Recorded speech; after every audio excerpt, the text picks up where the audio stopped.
Hello, and welcome to the Broke PhD podcast, where we build relationships or kindle emotions with every episode. I'm your host, Dr. G. On this episode of Broke PhD podcast, I talk with Lia Picard. Lia is a journalist, a freelance writer, and the host of the Bagel Bagel Podcast. During our conversation, Lia shares about her background. We talk about our love for the sport of tennis, and she shares more about her podcast, the Bagel Bagel Podcast. Hey y'all, and I'm so excited for my guest today. And on the podcast today, I get to talk with Lia Picard, who is a journalist, who is a writer, and who is the host of the Bagel Bagel podcast. So Lia, thank you so much for being here. Thanks so much for having me. And Lia, I just want to ask you to share a little bit about your background so the listeners can get to know more about you. Yes, I've been a freelance journalist for the past 8 years full time. I live in Atlanta and I cover mostly food and lifestyle. I always say the fun stuff in life, like food, lifestyle, travel, interior design. And then about a year ago, I fell in love with playing tennis. And this past fall, I started a podcast all about rec tennis. Nothing about the professionals or strategies, just all about the stories of people who also are obsessed with recreational tennis. Oh, So, I love that so much. And yes, I'm going to hype up her podcast, the Bagel Bagel Podcast. And I got to record an episode with Lia, so check that out. And again, I know you talked about that you wanted to focus on sharing the stories of rec tennis players. Can you talk about your own tennis story? yes, absolutely. I had very limited exposure to tennis as a kid. I was not an athletic child, but I did enjoy my tennis lessons in middle school. And I kind of, would hit once I started dating my husband in college, we would kind of go on these courts and just kind of hit around, but never really anything serious. And then I didn't touch a racket for a long time. When we joined a country club a couple of years ago, my husband started playing. And it was really cool to hear about his tennis journey. And he's like, you should try it. And I was like, I don't know. But I joined a clinic for the summer for this one team. I wasn't all the way on the team, but I joined their weekly clinic and I got to know them and started feeling more comfortable. Then I joined a league. I didn't win a single match that fall season, and that's okay. But then, it was just even with the losing, there were so many qualities that I just loved about tennis. I just really loved the puzzle aspect of trying to figure out where to stand and where to hit the ball to, as well as the athletic component. Running for a ball in short bursts is very doable for me. Yes, I feel that. Yes. And so, yeah, I've only gotten more and more obsessed with it. Now I'm on a couple doubles leagues, I'm on a couple singles leagues, and it's just going up from there. And I'm in the middle of a losing streak, but we'll get out of it eventually. Process. It's a process. Yeah. So I also want to ask, from playing tennis, what have been some of the things that you've learned? I know you said right now you're kind of on a losing streak, and that, can teach you so much about yourselves. So what are some things that you've been learning about yourself from playing tennis? I mean, I am more competitive than I realized. I really do want to get the point, I get mad at myself when when things aren't going the right way. And I think that's that was the most surprising thing because I've never been put in a position to be competitive, Mhm. really. I guess freelancing is a little bit competitive with other writers. Mm. You feel that sometimes. But I'm, working alone. I'm not in an office. I'm not I don't see the person I'm vying against. Yeah. And I never really played games, I'm not I don't play a lot of board games or whatever. Although now I play Uno with my daughter, and again, a little Ooh. competitive. Yeah, Uno could be one of those ones. Yeah. Yeah. So that was a big reveal for me. And it's fun though. It's fun even when I lose, learning how to lose has been part of it Mm. also. Mm. Stepping back and saying, well, there's still so much to be proud of and you showed up, and that's a big thing too. So I love that. And yeah, with tennis, just to highlight, yeah, learning how to lose is definitely a big part of playing tennis yeah. that you don't recognize. But who was it? Was it Federer who said you only need to win like 51% of the points to win a match, which means you're losing 49% of those points, Right. right? That's a Yes. lot of losing to occur and a lot to have to mentally go through. And if you are more competitive, like we both might be, it is hard to kind of work through that. So I love that you're learning how to lose through playing tennis. Yes. And you mentioned that you are a freelance writer and that that is also competitive. And I want to hype you up for a moment because yes, I did a little research and I was because I'm excited for this one. And you're nationally published, that you have articles and work that's been published in the New York Times and Wall Street Journal, and I think more recently Vogue. So can you talk Yes. about that aspect of your life? Yeah, I mean, it's funny, just like tennis, everything for me is always very incremental. I've never been the kind of person to just come out of the gate like swinging and like no one handed me my New York Times byline like my Mhm. first time pitching. And that's the case for a lot of writers, of course. It's very rare for it to not be.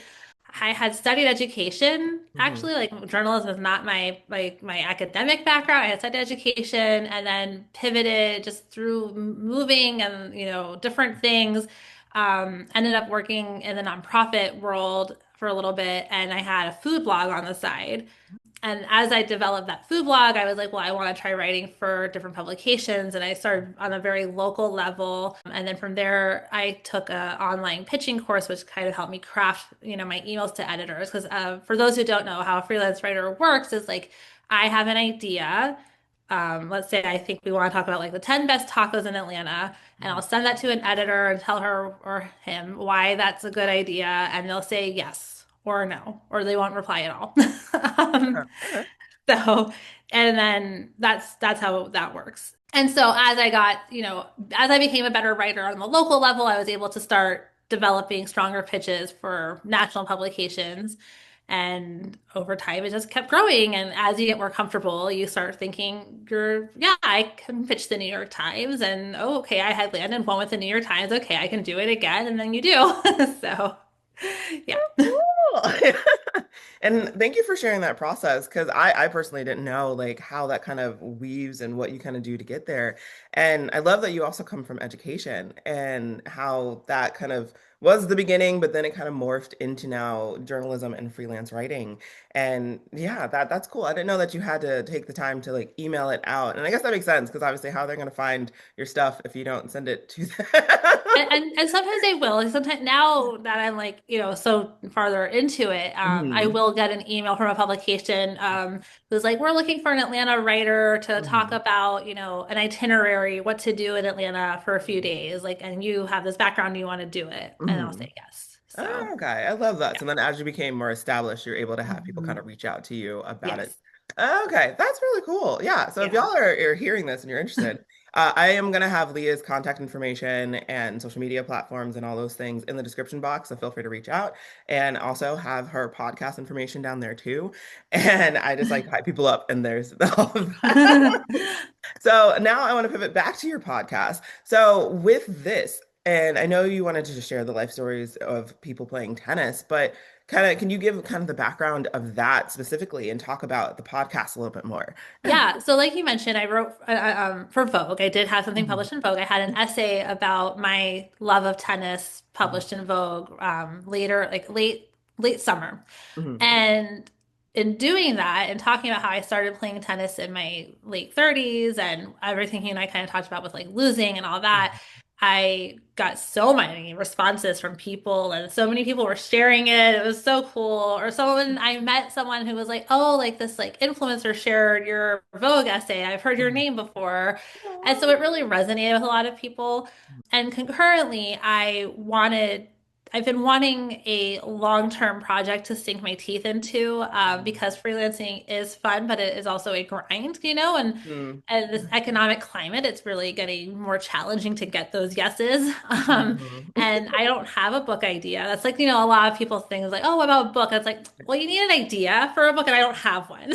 So my husband was like, you should start a podcast for about tennis. Like there isn't really a podcast dealing with like the lifestyle aspect of tennis, and that's really your thing. And I'm like, oh, you know what? That's a good idea. And it felt very uncomfortable for me. And I felt like that's why it's good to do. Like, I think we Mhm. need, as a creative people, like, we need to like challenge ourselves and like Yeah. kind of lean into that scary side sometimes.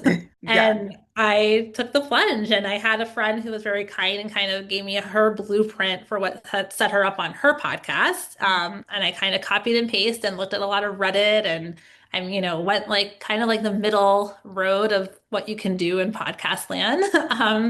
And it's been fun. Like it's been really a fun challenge indeed. And great. Getting to connect with people like you and all over the country has just been, it's my favorite part about journalism is like the interviews and talking and connecting, and it's been Mhm. really cool. So, I love that. I love that. And yeah, with the podcast, you can talk with so many different people and also doing it on this online platform. Right now, if you see us on YouTube, we are on Zoom. And so, but when we did the recording with Leah, we were using Riverside. And so there's so many things that you can use to record your podcast. There's so many ways that you can connect with people in this virtual digital world. And yeah, I love that you're sharing that lifestyle side of tennis because there are so many podcasts out there that just talk about the game and strategies and talk about, okay, what if you do this or what if you do that? And there's like a few, I think, adult recreation specific podcasts that exist. A lot of them are focused on the pros, which makes sense, right? The pros yeah. are the interesting ones. But I love that you're building this to center around sharing those stories. So, Yeah. yeah. Do you want to talk about any of the guests you've had outside of me on your podcast so far? Yeah, so I had one of my first guest was Farron from Hot Mess Tennis, and she's great. I was really drawn to her because of her candor and just the way she's like just willing to just lay it all out. I think I mean, a lot of the tennis creators are really honest, but there's so many times where I'm on threads and it's like, okay, you're just sharing your wins, and I do love hearing about the messy process. Yes. Yeah. Because that's the real life of tennis, right? It's not all Right. about the wins all the time. Like there's a lot of times Exactly. that we're losing. Right. And Roger Federer also said that we would Yes. lose more matches than win. So, Hmm. just like him, I Yeah. lose. You're just like the And so pro. and she's just so funny. And she was like, yes, right off the bat, which was so exciting. I mean, that is like, I'm sure you felt this when you first started your podcast too. It's like, greeted with like just people ignoring your emails, like, Mhm. like I'm real, I promise. And like Erin never like questioned, like she didn't like, at all. And then I had Jane Foreman, Mhm. who is a really well-known tennis coach and known for her, like someone called it like aggressive coaching style. Yeah, I would say like her transparency and just like her Yeah. bluntness. I like her Yeah. bluntness. Like Right. she's not Thank gonna you. like sugarcoat it. She's gonna tell you like it is, and I appreciate that. Like, Right. Yes. And she's like, I'm not a country club coach. And it's yeah. true. Like my country club coach is like, that was perfect. I'm like, what are you And you're talking like, about? Like that was like out the back. you're like, I don't know about that. Yeah. So that she was a great one too. And then actually like I'm really excited because it's not all just big fancy names. I also Mhm. have the upcoming season, which will start early February. I have this guy, Mikey. He's a college student at Marquette. He's a sports journalism major. He reached out to me and Aw. it was so cute, and he like was like telling me what he wanted to talk about, and we talked, and like it was great. Like I'm really excited to share that one because it's like again, it's a range of voices, and he's Mhm. in college and he plays tennis, and I love I hearing love that. that. So Oh, that's so yeah, cool. And I love that he reached out to you too. Okay, yes, we'll I was like, see I you. have to like reward that gumption. That's great. I love that so much. Yeah. No, so outside of being a journalist, of being a writer, and of being a tennis player, adult recreational tennis player, what other things encompass who Leah Picard is? Like, I am a mom. I have a okay. 6-year-old daughter. I have my husband also. He's here too. No, He's there. He's there. he's there. Yeah. Yeah. And we live in Atlanta, and it's like life. I was funny the other day, I was like, what did I do before tennis? Like with all the time I had. Tennis has really given me something to like anchor my days around, which is nice. Mhm. But yeah, I mean, I do a lot of my writing. I'm always out and about in Atlanta. Like I live in the burbs, but I do try to get into town as much as Mhm. possible to go, just into the coffee shops or go to a cafe and just chat with people who work there. I feel so good on a day where I've bounced around like 3 or 4 different places in Atlanta before I pick up my kid. It's very rare these days, but it's great to be out there. So that's kind of that's me, a food lover first and foremost. So I love that. Aw. And speaking of food, I guess in Atlanta or I guess anywhere, what is one of your favorite like restaurant spots or even types of food that you like to enjoy? I'm a bakery girl. Like I Okay. love bakeries. So in Atlanta, we have a few great ones. Hmm.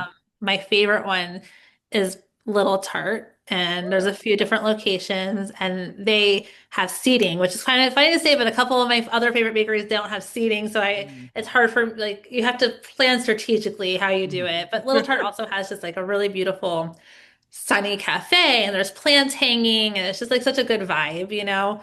I would say those are kind of my favorite types of restaurants. I'm such a daytime person now that I love a beautiful lunch spot with like, beautiful tile and sunny dining room.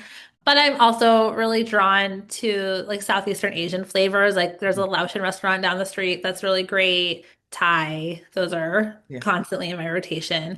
And I'm really lucky where I live in my suburb, Dunwoody. We have a lot of great neighborhood spots. And Mhm. so, like, during the work week when I can't get out that much, it's not like I don't feel like I'm settling. I have a lot of great places that I want to support around me. A lot. I'm a big local restaurant person, so I do try to support locally owned as much as possible. So I have a lot of that. That. And that's so important because there's so many chains out there and like not to knock the chains, but also like I don't mind y'all knocking aren't chains. struggling. Yeah, that like locals sometimes feel more of that weight, especially in today's economy, right? Like Yeah. people will, they can only spend their money on so many things. And so, yeah, if y'all can support local, we're throwing that out there. Support local wherever Yes. you can, wherever you are, because like that's so important. Yeah, well, because like chains to me too, I mean, they really have a way of making like a city feel sterile, And it's like a Yes. lot. When I was in Nashville in April, there were a lot of restaurants that are in Atlanta that are in Nashville, and I'm like, well, like, Mhm. why come here? Like, if Yeah. I'm only going to eat at the same places that are here, like, why would I travel for that? Yeah. So, I feel the yeah. same way that traveling somewhere, like if you can get it back home, why would I want to go there? Like I want to see where Mhm. the like again, the local spots where people who are there that only exist in that one part of either the state, the city, whatever, that you can't get it anywhere else because that makes it more like special, it makes it more Absolutely. exciting and yeah. Yeah. Yeah, for sure. So along those lines of traveling, because you do kind of your writing centers around lifestyle, food, travel, what has been your favorite travel place to go to? Well, so I mean, most recently, the big trip that we just took was Paris, Ooh. and we took our daughter to Paris for her first trip to Europe. It Oh. was Thanksgiving, and it Mhm. was just like a dream. It all went so well. And it was interesting because I hadn't been to Paris since a decade ago when I was Mhm. younger, and he and I were like my husband and I were going to like bars and cool cocktail places, and so this was a very different Different type scene, of yeah. trip. Yeah. But it was still wonderful because it's Paris and it's all about what you make of it. Um, and that was really cool. That was a great trip, and I'm really glad we had that. I mean, more locally though, like I love Asheville. I do try to Okay. get to Asheville once or twice a year if Mhm. possible. And again, they're very big on their independently owned restaurants, and they have a Yes. lot of them. It's like, it's almost like overwhelming. And you're like, where do I want to go? I only have 2 nights. Yes. And Yeah, so, no, we yeah. love Asheville too. Ironically, we've been to Asheville more so for tennis trips, which is the connection of things. Oh, So on a mixed states team, my boyfriend was on when they had combination back in the southern region, when there was 7-0 combo for mixed, that his team would make it to states, and states for 2 years in a row was in Asheville, maybe cool. three. So yeah, for North Carolina. So that was nice. And yeah, Very Asheville is so cool. nice. And I know that they're kind of still rebuilding some areas after the hurricanes and everything that went through. Yeah. So if you want to visit Asheville, just make sure. I think now they're back up and running. So It's try to pretty, support, yeah, that they're yeah. good now. But try to get there, support them so that they can, keep rebuilding and stuff. So yeah. Yes. And we do a lot of Southern travel just simply because Mhm. I'm in the South and I write for Southern publications and it's also a lot of places are drivable or it's not that Mhm. long of a flight. So that's great. And I'm from Florida, so Mhm. I also end up in Florida a couple times a year, specifically Boca Raton and the Palm Beaches, which is where I grew up. So yeah. Very cool. Yeah. And yeah, that's what I love about, I guess, this region in itself is that you can drive to so many places because Yeah. you're in Atlanta, I'm in the like Raleigh, Durham area, and it's only 6 hours, like I six and a know. half, depending on Yeah, it's not traffic. bad. Like, yeah. And you go through obviously another state, South Carolina's in the way, but like, I know, we're like, but it's so cool. And yeah, like you said, you went to Nashville. Like, I can get to Nashville from here in 8 hours. I think you're closer than that. Yes. So, yeah. But it's nice that you can kind of drive to like the different areas in this region. For So sure. yeah, that's so cool. So as we are kind of wrapping up this conversation, are there any takeaways or some insights that you want the listeners to leave with? If you are thinking about trying tennis, go for it. I've talked to some people who are like, oh, like I want to try it, but I'm scared. And it's like you just have to rip the Band-Aid. And like just give it to like the fun side. Like don't worry about the winning and the scary stuff of it, but like just focus on chasing that yellow ball and getting the endorphins flowing and support your locally owned restaurants. Yes, yes. So definitely go play tennis. We're gonna have that. And yeah, support local. I love that so much. Well, thank you so much for being a guest on the Thanks podcast. for having me. Aw. I'm really honored. Thank you. Well, that concludes this episode. But if you've loved hearing my conversation with Leah and you would like to hear more episodes, then please check out the website brokephdpodcast.com to continue to follow along. I thank you for being here, and remember, you got this. Again, I'm your host, Dr. G, and I hope you have a wonderful day.